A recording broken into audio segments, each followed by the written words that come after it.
ସବୁଠି ଏବେ ସେଇ ଗୋଟିଏ ଚର୍ଚ୍ଚା ସମସ୍ତଙ୍କ ମନରେ ସେଇ ଗୋଟିଏ କଥା କେମିତି ଘଟିଲା ବଳଙ୍ଗା ପୀଡ଼ିତାଙ୍କ ମୃତ୍ୟୁ ଏହାର ରହସ୍ୟ କ'ଣ ଥିଲା।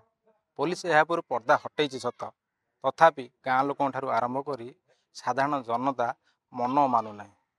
ଗତକାଲି ବଳଙ୍ଗା ପୀଡ଼ିତାଙ୍କର ଦିଲ୍ଲୀ ଏମ୍ସରେ ମୃତ୍ୟୁ ଘଟିବା ପରେ ଏବେ ଗାଁରେ ଶୋକାକୁଳ ପରିବାର ଲୋକ, ପ୍ରିୟ ପରିଜନ, ଗ୍ରାମବାସୀ ସମସ୍ତେ ଅପେକ୍ଷା କରି ରହିଛନ୍ତି।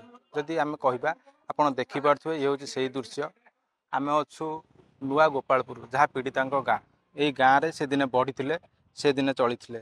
ଏଇ ଗାଁର ମାଟିରେ ସେ ଖେଳିଥିଲେ, ଏଇ ଗାଁ ମାଟି ପବନରେ ସିଏ ନିଜର ଛୋଟ ବେଳ କଟେଇଥିଲେ। ବଡ଼ ହେଇନାହାନ୍ତି ସତ, ମାତ୍ର କିଛି ବୟସ ଥିଲା। ଏଇ ଆପଣ ଦେଖିପାରୁଥିବେ ଗାଁର ଯେଉଁ ଲୋକମାନେ ଅଛନ୍ତି ସେମାନେ ଏବେ ମଧ୍ୟ ଅପେକ୍ଷା କରି ରହିଛନ୍ତି।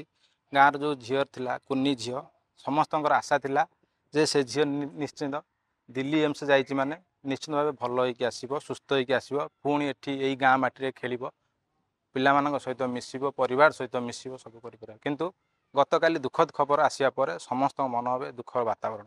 ସିଧାସଳଖ ଆଲୋଚନା କରିବା ଯେ କିଭଳି ଥିଲା ଝିଅଟି ଏବଂ ଗାଁର ପରିବେଶ ବର୍ତ୍ତମାନ କେମିତି ରହିଛି। କ'ଣ କହିବେ ଆଜ୍ଞା?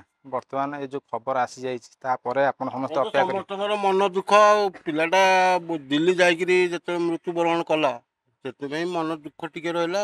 ପିଲାଟା ଭଲ ହେଇଯାଇଥିଲେ ଟିକେ ମନଟା ଖୁସି ହେଇଥାନ୍ତା।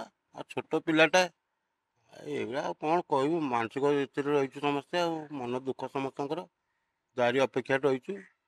ଆସିଲେ ଯାହା ହବ।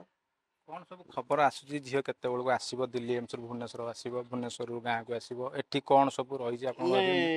ଆମେ ଏଇନା ମୁଁ ଦେଖୁଥିଲି ଯେ ରାତି 9ଟାରୁ ଫ୍ଲାଇଟ୍ ଅଛି। ଦିଲ୍ଲୀରୁ ରାତି 9ଟାରୁ ବାହାରିବେ। ଏଠୁ ଆସୁ ଆସୁ ଯାହା ବି ହେଲେ 2 ଘଣ୍ଟା ପ୍ରାୟ ଲାଗିବ। 11ଟା, ତାପରେ କ୍ରିୟାକର୍ମ କଲା ବେଳକୁ ଯାହା ହଉ ରାତି 1 2ଟା ହେଇଯିବ। ସବୁ କାମ ସରିଲା ବେଳକୁ 1 2ଟା ରାତି ହେଇଯିବ। ଆପଣଙ୍କର ଯାହା ସବୁ ରହିଛି କବର ଦିଆଯିବା ପାଇଁ, ସେ ସବୁ ପ୍ରୋସେସ୍ କେମିତି ରହିଛି? ଆଉ ତା ପାଇଁ କ'ଣ ସବୁ କାମ ଆପଣଙ୍କର ଏପଟେ ଆରମ୍ଭ କରିସାରିଲେଣି ନା କରିନି? ହଁ, ଆମର କବର ଖୋଳା ଚାଲିଛି। ହଁ, ତାପରେ ଲୁଗାପଟା ବି କିଣାକିଣି ହେଇଗଲାଣି ଅଲରେଡ଼ି। ନୂଆ ଲୁଗା ଇଏ ହୁଏ। ତାପରେ ସବୁ ଆସିଲା ପରେ ତାକୁ ଗାଧୁଆ ପାଧେଇକିରି ସେ ନୂଆ ଲୁଗାରେ ଇଏ କରିକିରି ଆମର ଯେଉଁ ପୁରାଣ ପାଠ ଅଛି ତାକୁ ଇଏ କରିକି ତାକୁ ଇଏ କରି ପୋତାପୋତି କରିବୁ ଆଉ।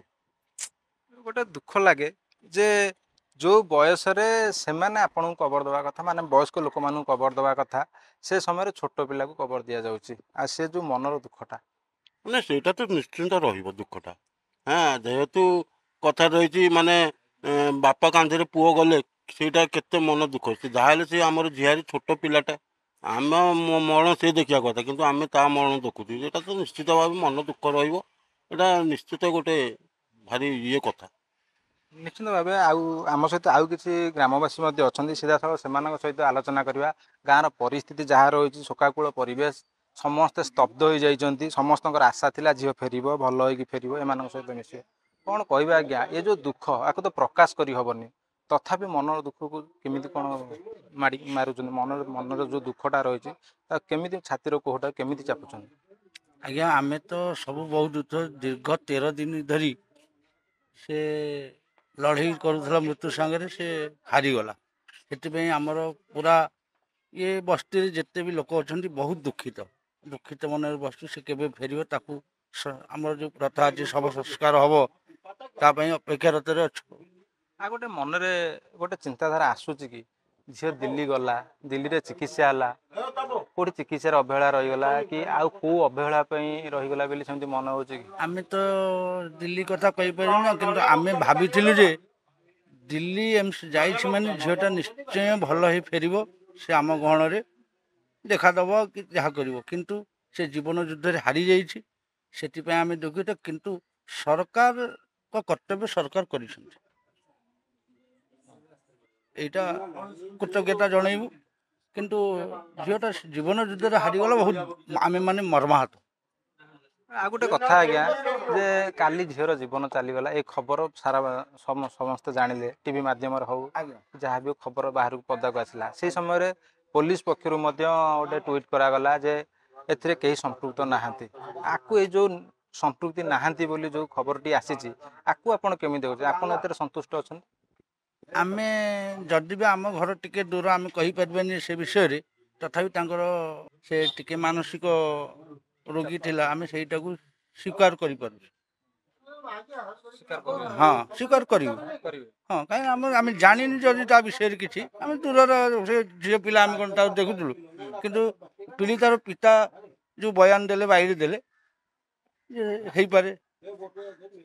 ନିଶ୍ଚିତ ଭାବେ ପୀଡ଼ିତାଙ୍କର ବାପା ଯାହା ବୟାନ ଦେଇଛନ୍ତି ସେ ବୟାନ ଆଧାରରେ ସମସ୍ତେ ସେଆକୁ ମଧ୍ୟ ମାନିବାକୁ ପ୍ରସ୍ତୁତ ଅଛନ୍ତି। କାରଣ ଯେତେବେଳେ ଝିଅ ନିଜେ ମାନସିକ ରୋଗୀ ଅଛନ୍ତି ବା କୌଣସି କାରଣ ପାଇଁ ଏରା କରିଛନ୍ତି, ଏଥିରେ ରାଜନୀତି କରା ନଯାଉ ବୋଲି ଯେତେବେଳେ ପୀଡ଼ିତାଙ୍କ ବାପା ନିଜେ କହିଛନ୍ତି, ସମସ୍ତେ ଏହାକୁ ମାନି ନେଉଛନ୍ତି। ସବୁଠାରୁ ବଡ଼ କଥା ହେଉଛି ଆପଣ ଦେଖିପାରୁଥିବେ ଗାଁର ଦୃଶ୍ୟ, ଗାଁ ବର୍ତ୍ତମାନ ଏବେ ପୁରା ସ୍ତବ୍ଧ ହୋଇଛି। ଏଠି ନା ପତ୍ର ହଲୁଛି ନା ଏଠି କୌଣସି ଶବ୍ଦ ଶୁଭୁଛି, ସବୁ ସେଇ ଗୋଟିଏ ଜିନିଷ, ପୀଡ଼ିତାଟି ଚାଲିଯାଇଛି ବା କୁନି ଝିଅଟି ଚାଲିଯାଇଛି। ବଳଙ୍ଗାରୁ ସହଯୋଗୀ ଦୁର୍ଗା ମାଧବଙ୍କ ସହ ସନ୍ତୋଷ କୁମାର ପ୍ରଧାନ, ନକ୍ଷତ୍ର ନ୍ୟୁଜ୍।